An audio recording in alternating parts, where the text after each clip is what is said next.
CCSৰ বৈঠকৰ পাছত বৃহস্পতিবাৰে সৰ্বদলীয় বৈঠক আৰু তাতেই হ'ব পাৰে ডাঙৰ সিদ্ধান্ত। নমস্কাৰ, স্বাগতম নিউজ 18 অসম নৰ্থ ইষ্টৰ এই পোনপটীয়া সম্প্ৰচাৰৰ মাজলৈ ষ্টুডিঅ'ত মই প্ৰাঞ্জল। সৰ্বদলীয় বৈঠক আৰু এনে ধৰণৰ স্পৰ্শকাতৰ সময়ত সৰ্বদলীয় বৈঠক বুলি ক'লে আমি বুজিব লাগিব তাৰ এটা বিশেষ ইংগিত। সৰ্বদলীয় বৈঠক বৃহস্পতিবাৰে অনুষ্ঠিত হ'ব আৰু সেই সৰ্বদলীয় বৈঠকৰ অধ্যক্ষতা কৰিব প্ৰতিৰক্ষা মন্ত্ৰী ৰাজনাথ সিঙে, য'ত উপস্থিত থাকিব কেন্দ্ৰীয় গৃহমন্ত্ৰী অমিত শ্বাহ। আৰু এই সৰ্বদলীয় বৈঠকত বিৰোধী দলৰ মূল নেতাসকলক আমন্ত্ৰণ জনোৱা হ'ব আৰু তেওঁলোকৰ পৰামৰ্শবোৰ গ্ৰহণ কৰা হ'ব।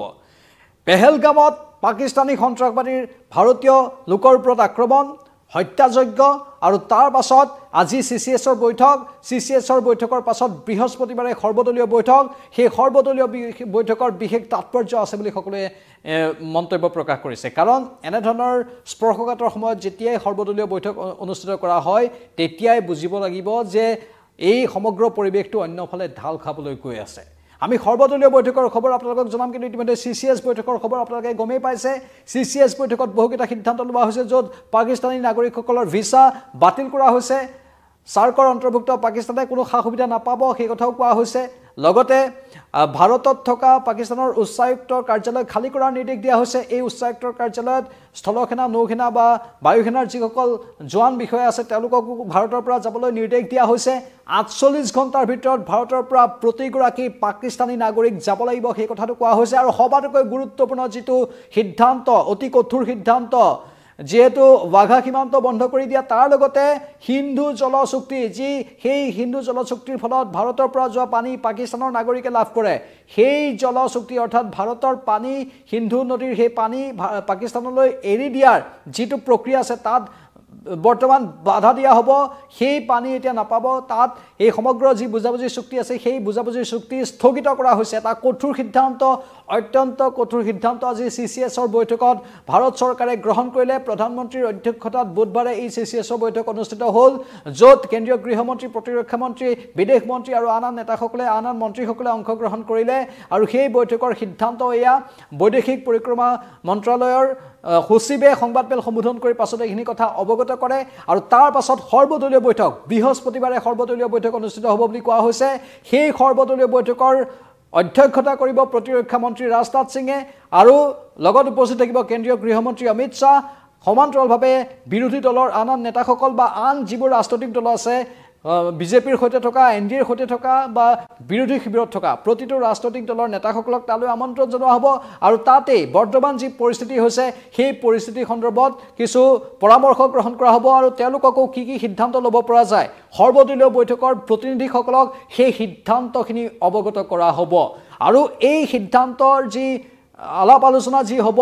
তাতে এটা নিশ্চয় সিদ্ধান্তলৈ উপনীত হ'বলৈ সক্ষম হ'বলৈ চেষ্টা কৰা হ'ব। কাৰণ আমি পূৰ্বেও যেতিয়া পাকিস্তানৰ সৈতে যুদ্ধ হৈছিল 1965 চনত, 1971 চনত, 1999 চনত, তেতিয়াও সৰ্বদলীয় বৈঠকৰ আয়োজন কৰা দেখিবলৈ পাইছিলোঁ, য'ত তাৎক্ষণিকভাৱে সিদ্ধান্ত, ইমাৰ্জেঞ্চিৰ সময়ত ইন্দিৰা গান্ধীয়ে সৰ্বদলীয় বৈঠকৰ আয়োজন কৰিছিল। তাৰ পূৰ্বেও আন কেতবোৰ সিদ্ধান্তৰ সময়ত সৰ্বদলীয় বৈঠকৰ আয়োজন কৰিছিল। সেই সৰ্বদলীয় সময়ত যিহেতু সৰ্বদলীয় বৈঠক এনেধৰণৰ ক্ৰুচিয়েল টাইমত, অতি স্পৰ্শকাতৰ সময়ত সৰ্বদলীয় বৈঠকৰ আয়োজন কৰাটোৰে আমি বুজিব লাগিব সেই প্ৰকৃত ইংগিতটো, মানে সঁচা অৰ্থত পাকিস্তানৰ ওপৰত আক্ৰমণ হ'ব নেকি, পাকিস্তানৰ ওপৰত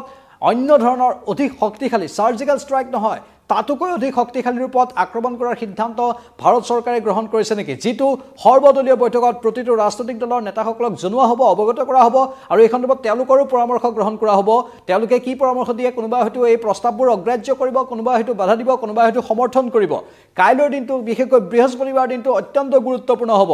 পাকিস্তানৰ সন্ত্ৰাসবাদক নিৰ্মূল কৰাৰ বাবে, পাকিস্তানৰ সন্ত্ৰাসবাদীক দমন কৰাৰ বাবে। কি ঠিক পাকিস্তানৰ ওপৰতো আক্ৰমণ হৈ যাব পাৰে, কাৰণ পোনপটীয়াকৈ পাকিস্তানৰ পৃষ্ঠপোষকতা নাথাকিলে সন্ত্ৰাসবাদীয়ে ইমান সাহস নাপায়, আৰু সেই সন্ত্ৰাসবাদীয়ে পাকিস্তানৰ পৃষ্ঠপোষকতা পাই সাহসী হৈ এই দুঃসাহস কৰি ভাৰতীয় নাগৰিকৰ ওপৰত হত্যাযজ্ঞ চলাই আছে, ধাৰাবাহিকভাৱে চলাই আছে। আৰু এই সন্ত্ৰাসবাদীক যদি দমন কৰিব লাগে, মষিমূৰ কৰিব লাগে, তেনেহ'লে হয়তো অতি কঠোৰ সিদ্ধান্ত এটা ল'ব লগা হ'ব পাৰে, যাৰ বাবে হয়তো যুদ্ধ আৰম্ভৰ ইংগিত নেকি বুলি বিভিন্নজনে সামাজিক মাধ্যমত বিভিন্নজনে এই বিষয়টো কৈ আছে, বিভিন্নজনে আলোচনা কৰি আছে। গুৰুত্বপূৰ্ণ খবৰ, সৰ্বদলীয় বৈঠকৰ আৰু আমি জানো বিগত সময়ত মই ইতিমধ্যে কৈছোঁ পূৰ্বতে সৰ্বদলীয় বৈঠক এনেধৰণৰ ক্ৰুচিয়েল টাইমত যেতিয়া সৰ্বদলীয় বৈঠক অনুষ্ঠিত হয় তেতিয়া আমি এটা ইংগিত পাওঁ এনেধৰণৰ ক্ৰুচিয়েল সময়ত এটা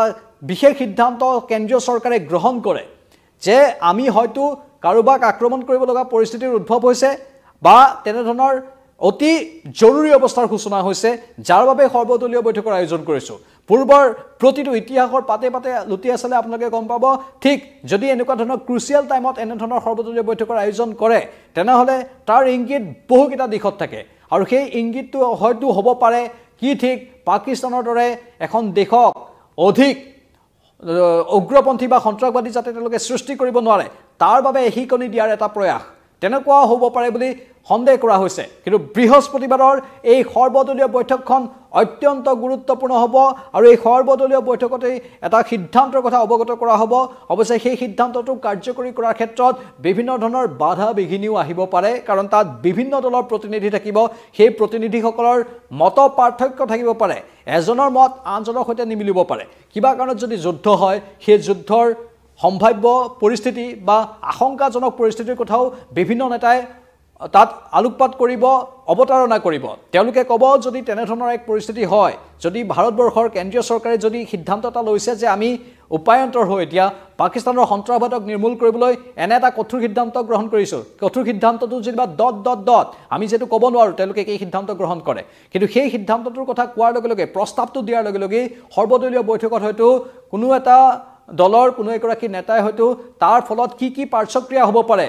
তাৰ ফলত ভাৰতবৰ্ষৰ জনসাধাৰণৰ ওপৰত কি প্ৰভাৱ পৰিব পাৰে অৰ্থনীতিৰ ওপৰত কি প্ৰভাৱ পৰিব পাৰে সেই সকলোবোৰ কথা উল্লেখ কৰিব সৈন্য বাহিনীৰ ওপৰত কি প্ৰভাৱ পৰিব পাৰে আমাৰ সামৰিক শক্তি কিমান আছে সেইবোৰৰ হিচাপ নিকাচৰ কথা ইয়াত জড়িত হৈ থাকিব যেহেতু আন কেতবোৰ কথা হয়তো বিভিন্নজনে অৱতাৰণা কৰিব আৰু সেই কথাবোৰ অৱতাৰণা কৰি হয়তো এই বিষয়টোক অন্যফালে নিবলৈ চেষ্টা কৰিব পাৰে অথবা এই বিষয়টোত সহমত পোষণ কৰি হয় আমি একগোট হৈ এই পাকিস্তানৰ দৰে দেশ যিবোৰে সন্ত্ৰাসবাদক প্ৰশ্ৰয় দিয়ে বা পাকিস্তানৰ ISI একাংশ বিষয়াই বাংলাৰ দেশৰ দৰে দেশত গৈ পেলাই এই সন্ত্ৰাসবাদৰ পোখা মেলে তেওঁলোকক এহিকনি দিয়াৰ প্ৰয়োজন পাকিস্তানৰ দৰে দেশক এহিকনি দিয়াৰ প্ৰয়োজন তাত যদি সহমত প্ৰকাশ কৰে হয়তো এটা কঠোৰ সিদ্ধান্ত লৈ ল'বও পাৰে সেয়াও তাৰো সম্ভাৱনা আমি নুই কৰিব নোৱাৰোঁ কিন্তু আমি পুনৰ কওঁ যে সৰ্বদলীয় বৈঠকত এই বিষয়বোৰ উত্থাপন কৰা হ'ব আৰু ভাৰত চৰকাৰে প্ৰতিটো বিষয় ভালদৰে পৰ্যালোচনা কৰি লৈছে সময় লৈছে অলপ আৰু সময় লৈ আজি CCSৰ যিখন বৈঠক তাতে আমি দেখিবলৈ পালোঁ পোনপটীয়াকৈ এটা ইংগিত পাই গ'লোঁ যে ভাৰত চৰকাৰে যেনে ধৰণৰ কূটনৈতিক সিদ্ধান্ত লৈছে সেই কূটনৈতিক সিদ্ধান্তৰ ফলত পাকিস্তানৰ এতিয়া পাকিস্তানৰ লোকচান সন্মুখীন হ'ব পাকিস্তানৰ লোকচান অধিক হ'ব এই কূটনৈতিক সিদ্ধান্তবোৰ হঠাৎ পাকিস্তানৰ নাগৰিকসকলক ভাৰতৰ পৰা বিতাড়িত কৰা তেওঁলোকৰ ভিসা বাতিল কৰি দিয়া ভাৰতৰ পৰা 48 ঘণ্টাৰ ভিতৰত যাবলৈ নিৰ্দেশ দিয়া এই সিদ্ধান্তবোৰে পাকিস্তানৰ দৰে দেশ এখনক যথেষ্ট লোকচানৰ গৰাহলৈ ঠেলি নিব আৰু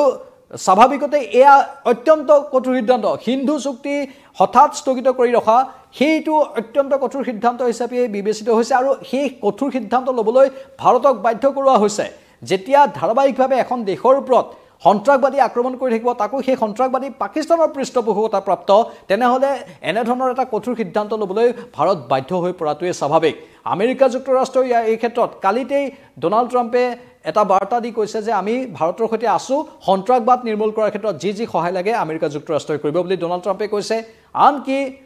ৰাছিয়াৰ দৰে ৰাষ্ট্ৰয়ো যি ৰাছিয়া ভাৰতৰ সৈতে পুৰণি বন্ধুত্বপূৰ্ণ সম্পৰ্কতে আছে সেই ৰাছিয়াও কৈছে যদি সন্ত্ৰাসবাদক নিৰ্মূল কৰিবলৈ ভাৰতে কঠোৰ সিদ্ধান্ত লয় তাতো আমি আছো মুঠতে আন্তঃৰাষ্ট্ৰীয় পৰ্যায়ত বহুকেইখন শক্তিশালী দেশৰ সমৰ্থন ইতিমধ্যে ভাৰতে পাইছে সেয়েহে হয়তো এতিয়া জনমানসেও বা জনসাধাৰণেও পোনপটীয়াকৈ সমৰ্থন দিছে এই যি দৃশ্যবোৰ দেখিছে আৱেগিক দৃশ্য কেনেধৰণে হিন্দু লোকসকলক পুৰুষসকলক বিচাৰি তাত হত্যা কৰা হ'ল সেইবোৰ দৃশ্য দেখাৰ পাছত এই মুহূৰ্তত ভাৰতৰ প্ৰতিগৰাকী লোকে কৈ আছে যে সঁচা অৰ্থত সন্ত্ৰাসবাদক নিৰ্মূল কৰাৰ বাবে পাকিস্তানৰ দৰে দেশত আক্ৰমণ হ'ব লাগে আৰু কেন্দ্ৰীয় চৰকাৰে সেই কথাটোকে সেই মানুহৰ মৰ্মবেদনাখিনি আৱেগখিনি অনুভৱ কৰি হয়তো তেনেধৰণৰ এটা কঠোৰ সিদ্ধান্ত লৈছে আজি CCSৰ বৈঠকত আৰু সেইটো কাইলৈ